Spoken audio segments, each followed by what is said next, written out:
Salam alaikum. Dans cette vidéo, tu vas voir les opérations de l'encadrement d'un nombre réel. En traitant ces trois exercices, la majorité font des fautes dans le cas de la multiplication par un nombre négatif ou l'inverse ou la soustraction de deux nombres réels. Commençons d'abord par l'encadrement de a plus b. Il suffit de appliquer cette règle. On a a, b, c des nombres réels, x entre a et b, y entre c et d, d'où x plus y. Il suffit d'additionner a plus b et b par d et vous allez trouver la réponse. En appliquant la règle a entre 2 et 5 et b entre 1 et 3, donc a plus b entre 2 plus 1 et 5 plus 3. D'où le résultat, a plus b il est entre 3 et 8. Encadrant 3a moins 8. Pour encadrer une expression littérale, il faut suivre ces étapes. On commence d'abord par l'encadrement de ce qui est entre les parenthèses et par la puissance.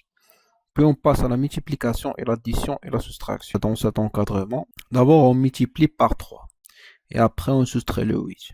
Donc il faut remarquer que 3 c'est un nombre qui est positif, donc on ne va pas changer l'ordre des bornes. Si vous multipliez par 3, vous allez trouver que 3a il est entre 6 et 15.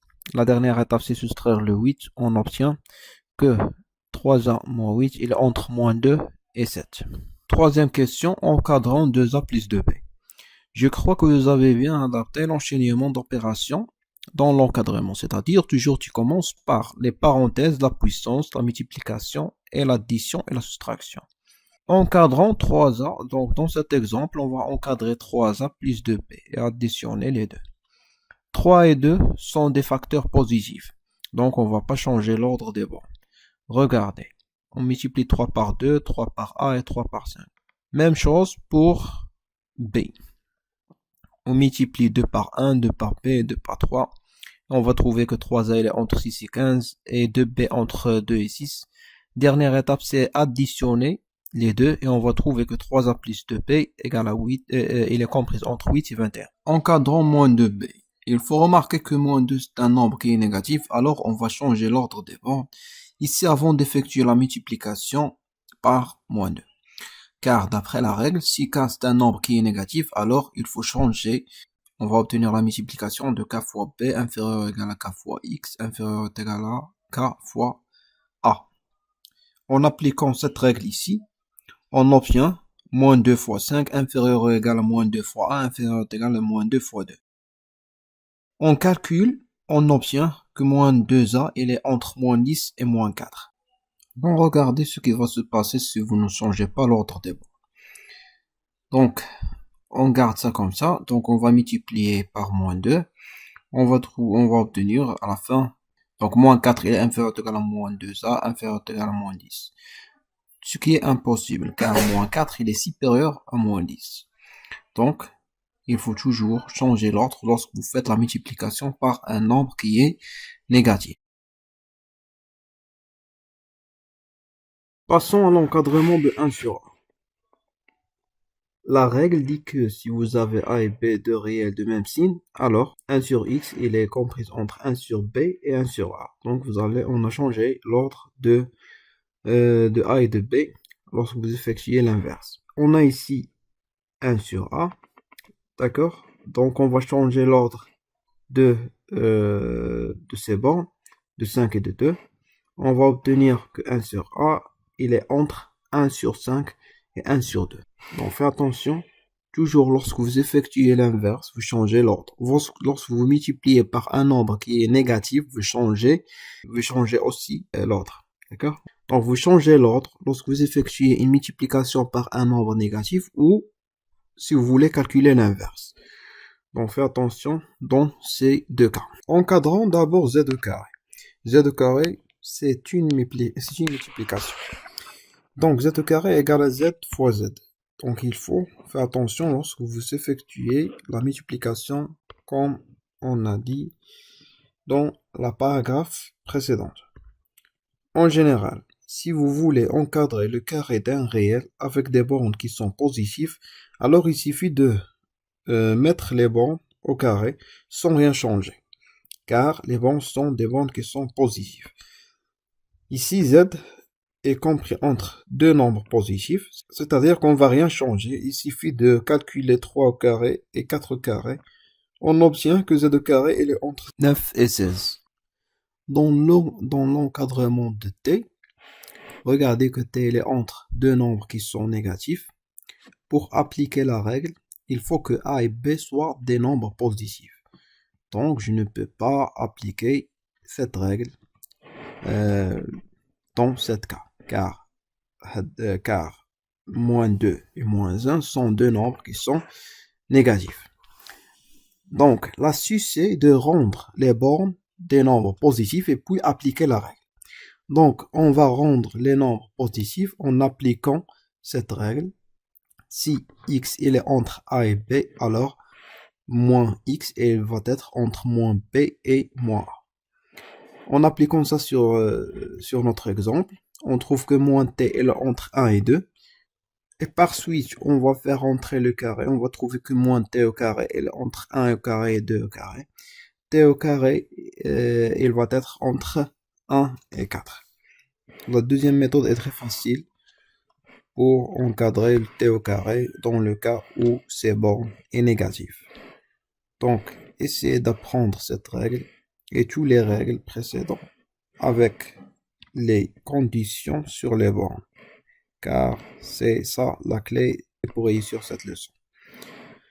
Revenons à l'exercice. Ici, les bornes sont négatives, donc on change l'ordre des bornes. Et voilà la réponse, que t au carré il est entre 1 et 4, rapidement. Passons à l'exercice 19. Dans cet exercice, j'ai trouvé beaucoup de fautes lorsque vous effectuez un encadrement de la soustraction ou de l'inverse. Ça veut dire, par exemple, ici, x moins y, x sur y est 2x moins 3x. Donc, on va essayer de faire ça. Donc, là, toujours, lorsque vous voulez encadrer une différence ou une soustraction, la même chose, de deux nombres réels inconnus, alors il faut passer par l'addition, c'est-à-dire, encadrant x moins y, il suffit d'encadrer x plus moins y. Donc, on sait que x moins y égale à x plus moins y. Encadrant moins y par cette règle. On obtient que moins y est entre moins 1 et moins 2. Et après, il suffit d'additionner en trouvant que x plus moins y, il est entre 4 plus moins 2 et 8 plus moins 1. Donc, si vous effectuez les calculs, vous allez trouver que x moins y, il est entre 2 et 7. Encadrant 2x moins 3y, c'est le même principe. On faut transmettre l'addition, la soustraction en addition. Donc, on sait que 2x moins 3y égale 2x plus moins 3y. Faites attention lorsque vous multipliez par un nombre qui est négatif, car ici moins 3, le moins 3 est un nombre qui est négatif, donc il faut changer l'ordre des bords lorsque vous effectuez la multiplication par moins 3. Donc, en appliquant la règle, on trouve que moins 3y, changer l'ordre, vous trouvez que changer l'ordre, donc vous multipliez moins 3 par 2, moins 3 par y, moins 3 par 1. Si vous multipliez par 2, on ne va pas changer l'ordre, donc donc on va trouver que 2x il est entre 8 et 16, et moins 3y, après le calcul, on va le trouver qui est entre moins 6 et moins 3.